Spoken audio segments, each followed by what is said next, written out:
पिछले वीडियो में हमने प्राइमरी की और अल्टरनेट की को डिटेल में समझा था। आज की इस वीडियो में हम DBMS की दो इम्पॉर्टेंट कीज कंपोजिट की और फॉरेन की को डिटेल में समझेंगे, तो वीडियो में अंत तक बने रहें। हेलो दोस्तों, welcome to tech with Yogesh, जहां टेक्नोलॉजी को बनाया जाता है सिंपल और इजी। तो अब देखते हैं कि कंपोजिट की क्या होती है। कभी कभी ऐसा होता है कि किसी टेबल में कोई एक कॉलम रिकॉर्ड की यूनिक पहचान नहीं कर पाता। ऐसी स्थिति में दो या दो से अधिक कॉलम्स को मिलाकर यूनिक आइडेंटिफिकेशन की जाती है। ऐसी की को कंपोजिट की कहा जाता है। इसको एक एग्जाम्पल से समझने की कोशिश करते हैं। मान लीजिए एक स्टूडेंट कोर्स टेबल है। यहाँ केवल स्टूडेंट आईडी यूनिक नहीं है, क्योंकि स्टूडेंट आईडी 101 दो बार आ रहा है। केवल कोर्स आईडी भी यूनिक नहीं है, क्योंकि DBMS कोर्स भी दो बार आ रहा है। लेकिन स्टूडेंट आईडी और कोर्स आईडी को एक साथ लें तो हर रिकॉर्ड की यूनिक पहचान हो जाती है। इसलिए स्टूडेंट आईडी और कोर्स आईडी मिलकर कंपोजिट की बनाते हैं। एक कॉलम से पहचान नहीं हुई तो दो कॉलम्स को जोड़ना पड़ा, इसलिए कंपोजिट की बनी। अब सवाल आता है कि कंपोजिट की ज़रूरत ही क्यों पड़ती है। कंपोजिट की का पहला फायदा है यूनिक आइडेंटिफिकेशन। जब कोई एट्रीब्यूट किसी रिकॉर्ड की यूनिक पहचान नहीं कर पाता, तब दो या दो से अधिक एट्रीब्यूट्स को मिलाकर कंपोजिट की बनाई जाती है। दूसरा फायदा है डुप्लीकेट रिकॉर्ड्स को रोकना। कंपोजिट की यह सुनिश्चित करती है कि एक ही जानकारी बार बार स्टोर ना हो और हर रिकॉर्ड अलग बनी रहे। इसका तीसरा फायदा है डेटा एक्यूरेसी। कंपोजिट की मदद से डेटा अधिक व्यवस्थित रहता है, जिससे डेटाबेस को मैनेज करना आसान हो जाता है। यानी जब एक कॉलम पर्याप्त ना हो, तब कंपोजिट की डेटाबेस में सही और यूनिक पहचान सुनिश्चित करती है। अब हम लोग देखते हैं कि फॉरेन की क्या होती है।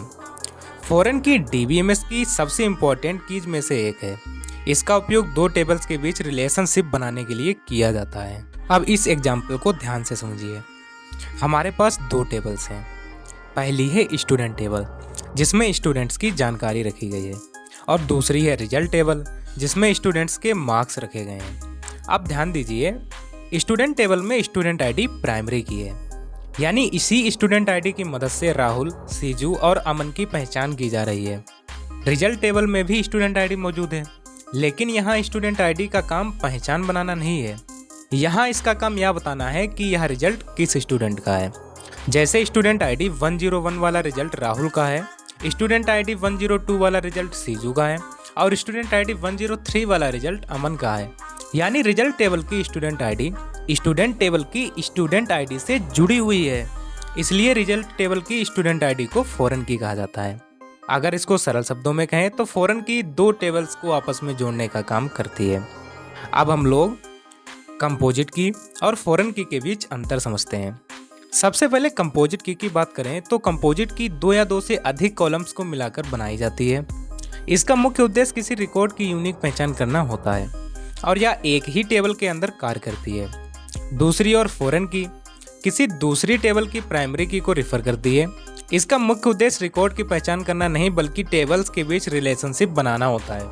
इसलिए फॉरेन की दो टेबल्स को आपस में जोड़ने का काम करती है।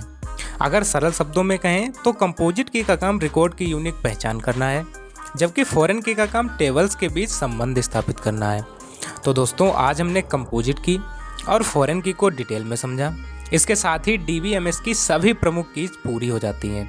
तो अगर आपको आज का हमारा वीडियो पसंद आया है तो वीडियो को लाइक ज़रूर करें, शेयर करें और हमारे चैनल को सब्सक्राइब करें। मिलते हैं नेक्स्ट वीडियो में। Till then keep learning with tech with Yogesh.